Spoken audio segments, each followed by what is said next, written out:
요즘 정치 사안만큼 법률 이슈들도 많죠. 한 주 동안 있었던 굵직한 법률 이슈들을 좀 더 쉽게 풀어드리겠습니다. 두 분의 변호사와 함께 풀고 있습니다. 법의 찬미 시간입니다. 윤기찬 변호사, 장윤미 변호사와 함께하겠습니다. 어서 오세요. 네, 안녕하세요. 안녕하세요. 안녕하세요. 자, 오늘 첫 번째 법률 이슈는요. 자, 김건희 특검의 김건희 씨에게 15년 구형한 이 사안 이슈에 대해서 좀 물어보겠습니다.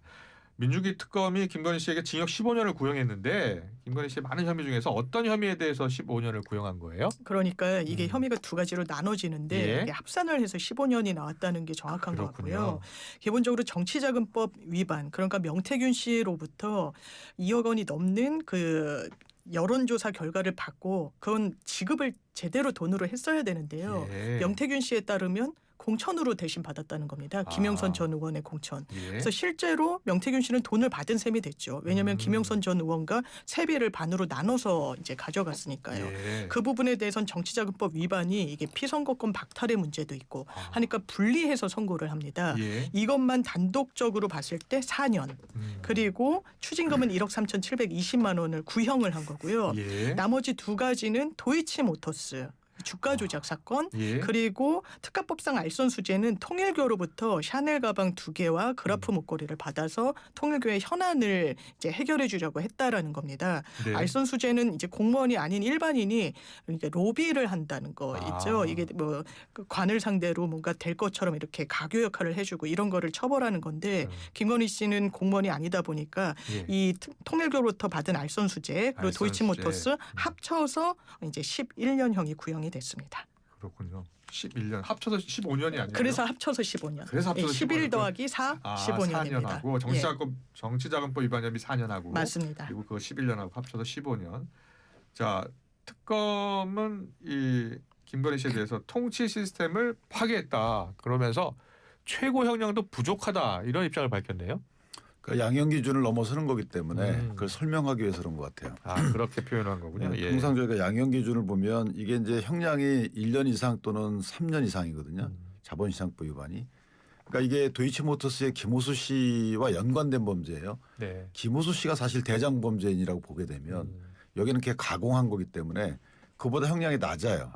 그런데 이제 김호수 씨가 구형량이 8년이었어요.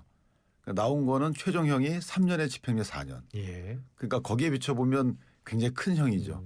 그래서 저희가 양형 기준표를 보더라도 최고가 7년 정도를 구형하게 돼 있어요. 네. 그러니까 보통 이제 일반적으로.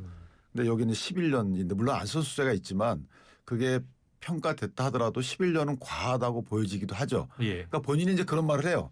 구형검사가 이 양형에 포섭되기 어려운 죄질이 안 좋다 이렇게 이런 취지 얘기를 해요. 예. 그러니까 본인이 구형하는 양형이 일반적인 양형이나 아니면 그 공범들의 그 최종 형량에 비춰볼 때 높다라는 걸 인식하고 그럼에도 불구하고 이 정도가 돼야 된다라고 본인은 이제 언도를 한 거죠. 그렇게 이야기한 거군요. 예. 그런데 이제 이게 저는 조금 좀 너무 포괄적으로 했다라는 생각이 들어요. 왜냐하면 예.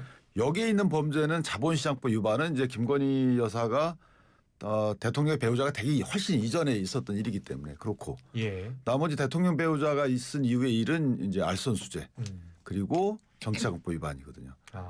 그리고 아직 이 수사 중에 있거나 재판이 시작되지 않은 것들은 이런 그 구형이 어떤 구형의 예. 단어가 적용될 수 있어요. 통치 시스템 파괴 뭐 이런 거. 예. 근데 여기는 통치 시스템 파괴는 상관없어요. 그러니까 이게 다 써놓은 것 같아요 이미. 예. 이분들은 똑같이 아마 다음에도 구형할 거요.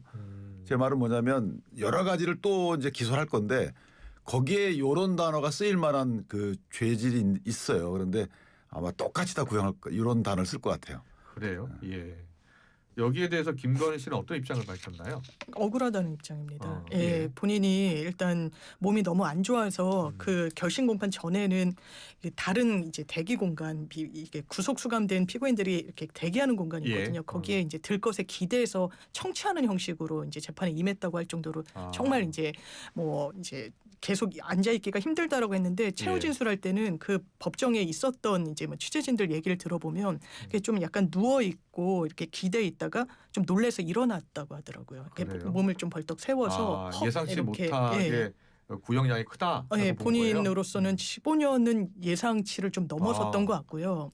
그러니까 좀 놀라운 이런 반응을 보였다고 하고 예. 최후 진술 내용도 자기가 좀 억울하다는 겁니다. 그렇지만 잘못한 거는 좀 인정을 하겠다. 하지만 그래도 다툴 여지가 있다. 그러니까 예. 좀 일관성이 없어요. 그러니까 일부는 뭐 자백을 하거나 자백을 한 부분은 샤넬백을 받은 거죠. 그런데 예. 이것도 완전 자백은 아닌 게 그냥 받은 거지 뭐 뒤를 봐주거나 뭘 해준 건 아니다라고 이야기하고 있는데 예. 뭔가 이러지도 못하고 저러지도 못하고 하는 입장이 그 최후 진술에 잘못은 했지만 다툼의 여지는 있고 예. 뭐 반성은 한다 이런 부분이 좀 일관성 없게 들리기도 했고 본인으로서는 좀 항변을 하고 싶어하는 상황인 것 같습니다. 예. 그게 아마 이제 국민에 대한 메시지하고 재판부에 대한 메시지가 같이 들어가 있던 것 같아요. 그래요. 예, 지금 무죄 주장을 하고 있기 때문에 예. 재판부에 대한 이제 그 피고인의 최후 진술이라 그 부분은 당연히 들어가겠죠. 본인이 자백하지 않는 한 이거 억울한 부분이 있다. 이렇게 이제 무죄 취재 주장을 계속 해온 거고 국민께는 이제 사과 메시지를 낸 거죠. 예. 보면 특검이 종교단체와 결탁해 헌법상 정교 분리 원칙을 무너뜨렸다라고 이제 특검의 입장 발표가 있었는데 김건희 씨 이야기는 통일교 측 현안을 도와주는 대가로 샤넬백과 그라프 목걸이를 받은 것이다. 이 받은 것은 인정한 거 아니에요? 그라프 목걸이는 인정을 안 했죠. 그래요? 샤넬백만? 네, 샤넬백만 받은 걸 인정했고 예. 그라프에 대해서는 뭐 증언을 했던 유경옥 씨도 그 부분은 이제 부인을 하는 취지의 증언을 했고요. 그렇군요. 그 부분이 예. 이제 재판부의 고심이 좀 깊을 것 같고요. 근데 어쨌든 정교분리의 원칙은 지켜져야 되는 것이고 예. 이게 그냥 이게 만약 유죄가 인정된다 하더라도 해당 그 종교인의 범죄인지 종교 단체 전체가 개입한 범죄인지는 좀 저희가 따져봐야 돼요. 김건희 씨는 그 샤넬백을 왜 받았다고 하고 있어요? 그냥 받았다고 하는 그냥 거죠. 받았다고요? 청탁용은 아니라는 거예요. 청탁용 아니다라는 주장을 하는 거군요. 예. 받은 사실은 있는데 이 받은 것은 청탁을 동반한 에서 수수한 건 아니다라는 취지인 거죠. 특검의 입장은 통일교 측 현안을 도와주는 대가로 받은 것 아니냐 이렇게 보고 있는 거고.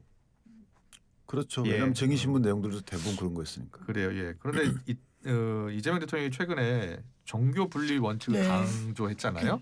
예. 그러면서 네, 일본에서 통일교가 해산된 사례도 거론을 했어요. 예. 어떻게 우리나라에서도 가능할까요? 이게 종교 그 자체를 해산한다는 건 불가능하고요. 그 예. 종교를 없앨 수는 없는 겁니다. 예. 통일교의 이제 항변을 보면 우리가 무슨 오음진리교냐 이러니까 이제 사회적으로 테러를 했던 종교 집단과는 좀 다르다. 예. 근데 이제 통일교라는 이 그 종교는 존속을 하더라도 거기에 따른 재단법인이나 사단법인은 해산 명령을 할 수가 있는 거죠. 공공의 안녕을 굉장히 해악되거나 불법 행위가 지속적으로 누적되거나 했을 때는 해산을 할 수가 있고요. 그래서 이제 일본의 예를 한번 보라고 했던 건데 네. 이제 일본에서는 해산이 됐으니까요. 법원에서 판결도 나왔고 계속 중이기는 한데 신자들이 이 부분이 이 신도들로부터 이제 헌금 같은 것도 사실상 불법적으로 받아왔고 하는 부분과 관련해서 이 일본의 통일교 재단에는 뭐 가압류도 걸어놓고 이랬다고 하더라고요. 예. 그래서 이 전례를 비춰보면 그리고 우리나라의 법원 판례를 보더라도 이런 재단법인이나 사단법인 형태의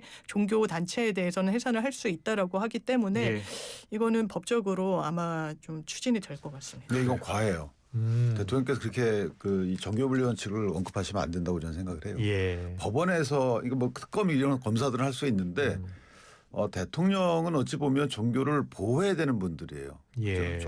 국가가 종교를 침해하지 않는 게 원래 종교분리 원칙 기본 원칙이에요.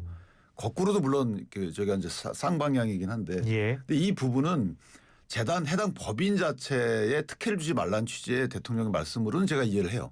왜냐하면 재단법인이나 사단법인을 등록하게 되면 세제상 특혜가 있어요. 그러니까 종교 재단법인에 기부를 하게 되면 그 기부금 영수증 처리가 되기 때문에 사실 그런 특혜들이 있거든요. 네. 그러니까 특혜를 받는 게 좀 뭐하지 않느냐 이런 취지는 이해를 해도 이게 종교분리 원칙이기 때문에 뭐 해산하라 이렇게 되면 국민이 듣기에는 마치 종교단체를 해산하는 것처럼 보이잖아요. 종교단체는 해산이 불가능합니다. 그거는. 예. 다만 재단 이런 것들은 주무관청이 감독기관이기 때문에 예. 사실은 이제 허가 취소 등을 할 수가 있는 거죠. 네. 자, 이제 가장 큰 관심은 다음 달 28일쯤 나오게 될 김건희 씨에 대한 선고인데요. 자, 1심 선고가 어떻게 나올 것 같습니까? 저는 최소 10년 이상은 나올 것 최소 같아요. 10년 이상 나올 것 이게 같습니까? 범죄 혐의만도 세 가지고 네. 그 특검에서도 얘기했지만 도이치모터스 주가 조작은 완전 자본시장 질서를 해한 겁니다. 그건 이론의 여지가 없어요. 개미 투자자들 다 정보 접근성이 떨어지는 사람들은 피해를 본 거 아니겠습니까? 예. 그리고 이 명태균 씨로부터 받은 것도 심지어 김건희 씨 육성도 나왔어요. 아, 걱정하지 마시고 당선인 팔지 말라고 했고 내가 김영선 미르라고 했으니까 걱정하지 말라고 하고 실제로 김영선 의원이 그 연고도 없는 창원에서 공천을 받습니다. 뭐 여성 가산점 뭐 이런 명목으로 회의록까지 보면은 윤상현 당시 공관위원장이 이 부분과 관련해서는 지시를 받아서 했다라는 정황을 특검은 이제 이해하고 있는 거고요. 그러면 이거는 완전 민주주의 질서를 해한 거예요. 공천과 관련해서 선거는 정말 민주주의의 꽃이라고 할 수 있는데 권력자가 누구 점 찍어가지고 하라고 하니까 실제로 그게 일어났던 그런 부분에 대해서는 너무너무 비난 가능성이 높아서 저는 세 가지 혐의 합치면 10년 이상은 최소 나올 것 같습니다. 예. 우리 유기찬 변호사는요? 일단 무죄 나올 가능성도 있죠. 무죄 나올 가능성도 있어요. 첫 번째는 도이치모터스는 제가 무죄 안 나올 것 같고 예. 알선수재는 이제 민간인이 그 공무원 업무에 관해서 청탁해 준다는 명목으로 손을 받은 거거든요. 뭔가. 예. 근데 이제 문제는 청탁이 전달됐는지가 일단 입증이 돼야 돼요. 그러니까 물론 통일교 측면에서는 왜냐하면 통일교가 직접 김건희 여사한테 바로 준 게 아니거든요. 전달 과정이 있어요. 그러니까 이 전달 과정에 물건은 전달이 됐지만 청탁은 전달이 안 될 수 있다는 거죠. 그러니까 누군가 청탁은 전달하지 않았다.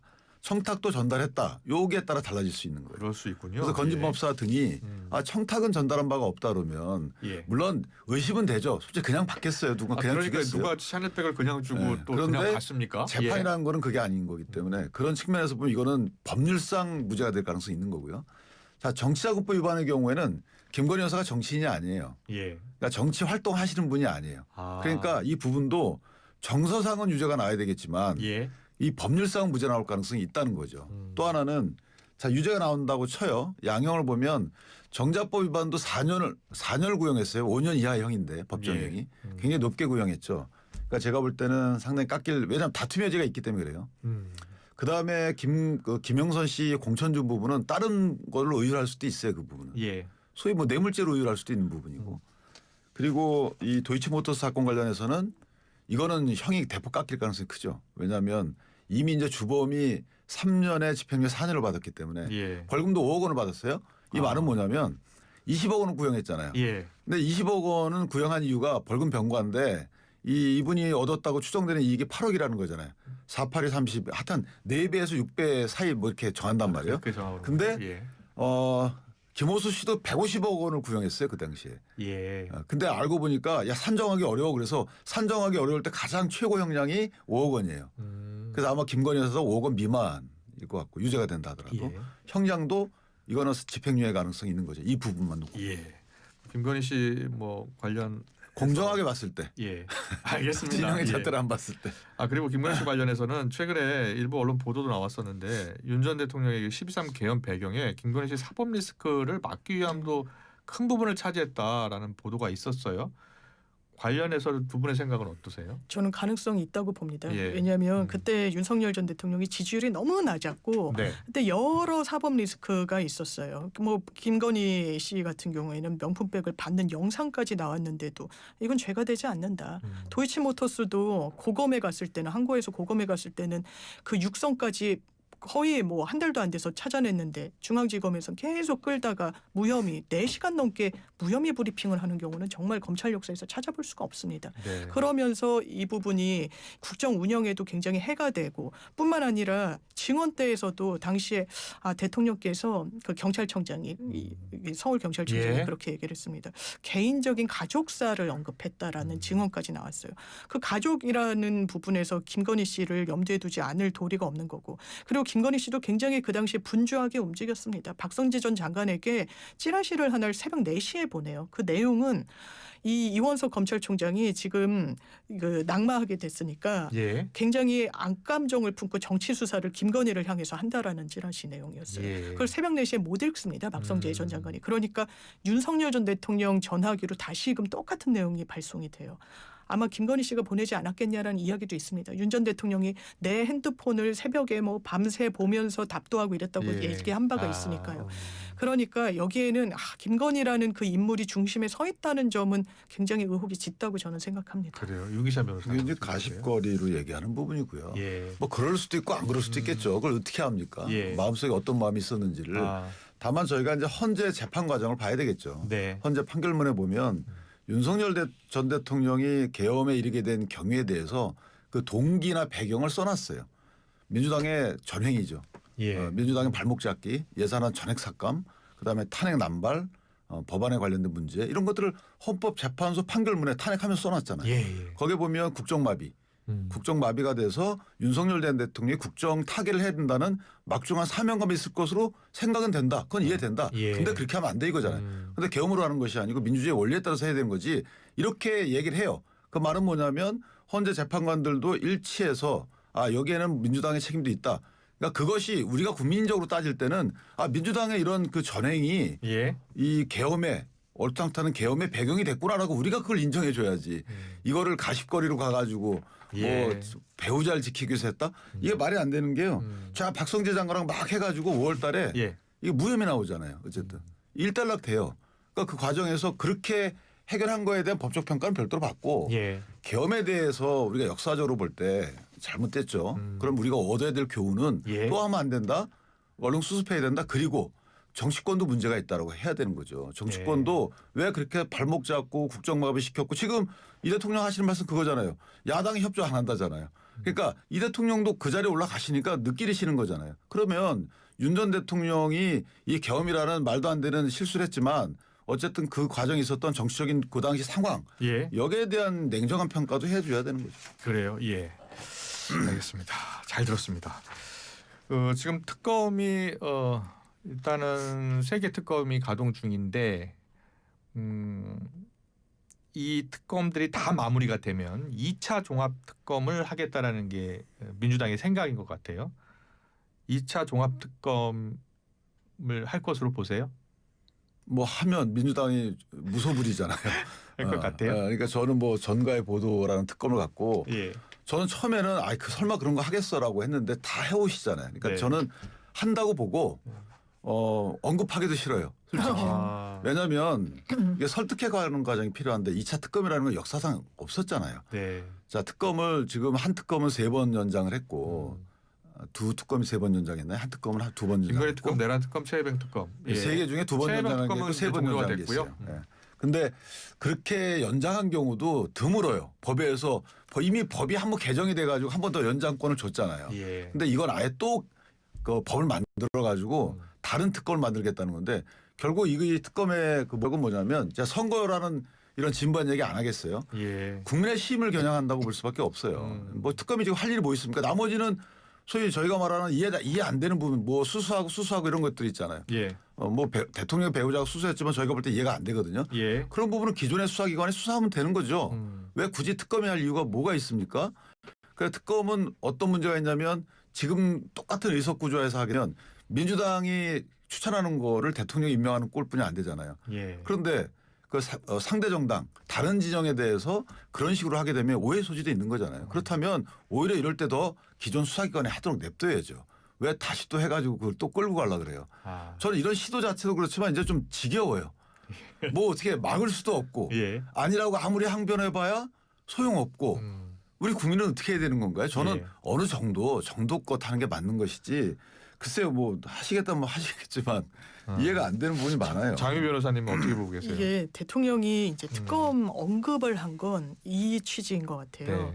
이 3개 특검이 다 마무리가 되면 경찰 국가수사본부로 다 이첩이 됩니다. 그럼 국가수사본부는 행정안전부의 관할 아래 있는 정부 기관 아래 있는 수사기관이에요. 오히려 더 국민의힘 입장에서는 이 정부 산하에 있는 수사기관이 더 정치성을 띠고 수사하는 거 아니야라고 반발할 수 있는 여지가 있거든요. 특검이란 건 기본적으로 완전히 이런 수사기관을 떠나 있는 겁니다. 예. 그래서 정치적 수사 이런 것도 엄정하게 하도록 별도의 기관을 구성하는 거잖아요. 한시적으로. 국민의힘은 특검 수사가 정치 수사라고 주장하고 있는 거죠. 그렇죠. 예. 근데 이제 구조만 놓고 보면 사실 경찰 수사를 더 신뢰하지 못하겠다라고 할 수 있는 여지가 열려 있다라는 점, 이제 그런 원론적인 차원을 이야기한 것 같고, 예. 그리고 지금 보면은 김건희 씨 많은 분들이 지금 박성재 전 장관한테 보낸 메시지, 그리고 실제로 수사팀이 다 교체가 돼요. 그때 중앙지검 수사팀은 완전 찐윤 검사였습니다. 송경호 중앙지검장도 이게 날아가고요. 이게 예. 좀 그런 부분과 관련해서 너무너무 비난 가능성이 높은데 수사는 딱 이제 끝나는 거예요. 특검 수사는 국수본에서 한다라고 했을 때 이 부분과 관련해서 지금 수사는 계속 해오던 굴러가던 그 수사의 인원과 그 상황이 있는데 이게 단절되고 딱 이첩이 되면 또 지체될 수밖에 없어요. 왜냐하면 사건을 그 경위에 대해서는 처음부터 다시 들여다봐야 되는 그래요. 거니까요. 이제 기소하고 공소 유지를 할 수 있는 거 아니에요? 새로 나오고 있는 부분도 수사가 되고 있으니까 박성재 전 장관도 어제 뭐 부르기도 했고 새로 나오는 양평고속도로도 부분을 더 수사해야 되는데 예. 더 있으니까 특검 수사가 필요하다는 말씀이시는 거예요. 그게 필요한데 또 하나의 단점은요. 특검을 하더라도 이게 상설특검이 아니라 특검법으로 별도로 만들어야 되는 거지 않습니까? 그러면 이것도 시간이 걸리는 거예요. 이거 얼마나 인원으로 어느 정도 기간으로 할 것인가, 또 어느 혐의에 대해서 들여다볼 것이냐, 종합으로 할 것이냐, 아니면 세 개를 그대로 할 것이냐. 그러면 특검이 일단 12월 안에는 끝납니다. 네. 다른 특검이 이 발족할 때까지는 또 시간이 남아요. 이 휴직이. 그럼 그 시간에는 국수본으로 넘겼다가 다시 받을 것인가? 그건 더 지체될 거거든요. 그래서 이것도 민주당에서는 일단 필요성을 제기하고 있고 이제 논의를 해보자라고 제안드리는 그런 상황입니다. 상황이에요? 예. 아. 근데 이 특검법 만들 때 예. 이 사건의 특성상 국가수사본부로 보낸 거잖아요. 특검법에 그렇게 돼 있어요. 네. 자녀 사건에 대해서는 국수본에 인계한다. 옛날 같으면 검찰에 인계했거든요. 검찰 못 믿겠으니까 국수본에 인계한다 해놓고 국수본에 수사하는 것도 못 믿겠다라고 그러면 법 만들 때 아예 그렇게 만들면 안 되는 거였죠. 예. 그러니까 안 맞는 거였고, 그다음에 국수본은 저희가 어쨌든 믿어줘야 되는 부분이 이 직업 공무원들이기 때문에 이 직업 공무원들은 오히려 권력 분립의 한 축이에요. 그런데 그게 아니고 특검을 우리 장윤미 변호사님 같은 분이 국회의원이면 전 믿어요. 그런데 그래요. 예. 민주당 의원분들이 정말 공명정대한 특검 후보를 추천할까? 예. 이 근본적 의문이 있는 거죠. 그래서 그렇게 하면 안 되는 거고, 예. 글쎄 뭐 안 되길 바랍니다, 예. 개인적으로. 알겠습니다. 이 내란전담재판부 설치법이 통과가 됐잖아요. 네. 근데 법원행정처는 지금 외부 권력기관이 재판부 구성에 참여를 하면 이건 사법부 독립 침해될 수 있다라고 하면서 다시 또 위헌 논란이 지금 일고 있거든요. 그러니까 이게 사법부 독립 그럼 저희가 뭐 그냥 저작거리에 예. 뭐 논의 대상인 걸로 전락해버린 거죠. 이거는 우리 헌법이 규정한 가장 중요한 방어막이에요. 예. 국민의 인권 방어막이거든요. 이게 정치권의 자기들끼리의 싸움에 자꾸 동원될 그 정도의 가벼운 존재가 아닙니다. 권력 분립이라는 게 예. 반드시 있어야 되는 거 그걸 계속 쌓아왔던 거예요. 역대 뭐 저 옛날에 그런 말 들었습니다.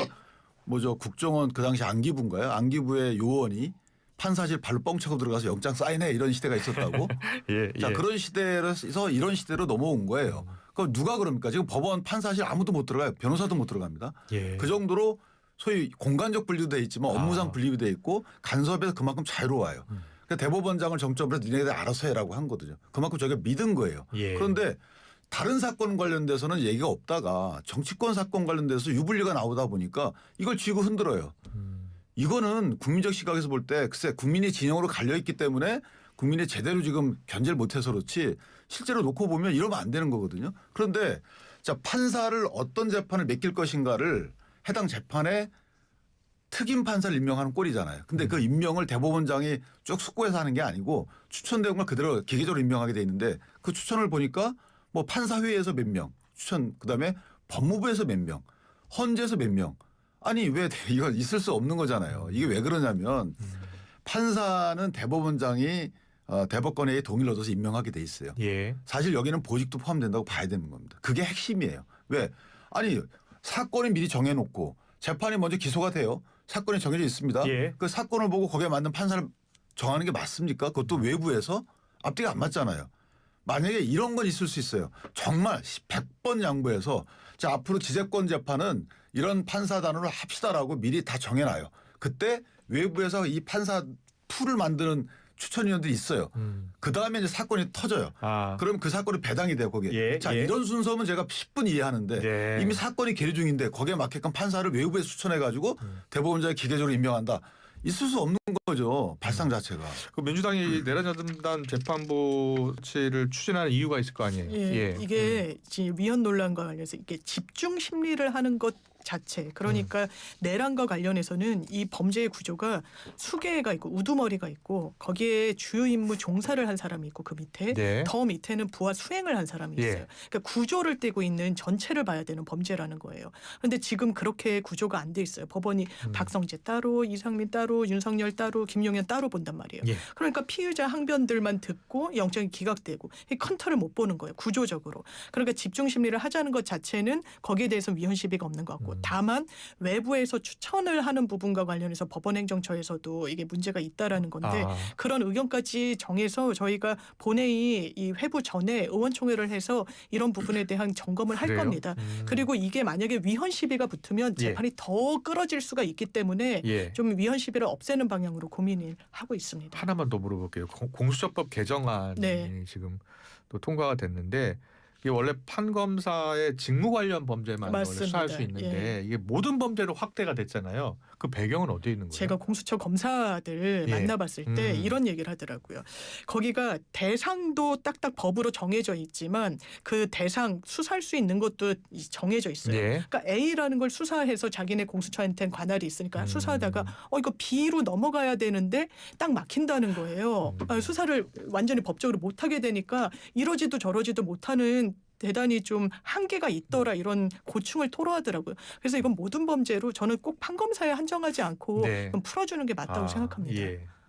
근데 지금 개정안은 판검사만 돼 있잖아요. 그래요. 그러니까 직권남용이나 하여튼 직무 관련 범죄, 예. 뭐 사문서 위조 이런 게 직무 관련 범죄에 대해서만 공수처 규모를 더 키워야 될 것 같은데요, 그러면? 그건 당연합니다. 근데 예. 불가능하죠. 예. 공수처 규모를 키울 바에는 차라리 국가수사본부의 권한을 국가수사본부, 예. 그다음에 중수청도 생기는 중수청 거잖아요. 생기고. 그러니까 이게 앞뒤가 안 맞는 거고 공수처 저인원에서 만약에 모든 범죄를 풀잖아요. 그러면 선별적으로 수사할 수밖에 없어요. 예. 정권에 부합하는 이건 좀 앞뒤가 안 맞는 말이죠. 네, 잘 들었습니다. 법률 이슈 더 분석하고 있는데 시간이 다 됐습니다. 법의 찬미 윤기찬 변호사, 장유미 변호사와 함께했습니다. 잘 들었습니다. 고맙습니다. 네.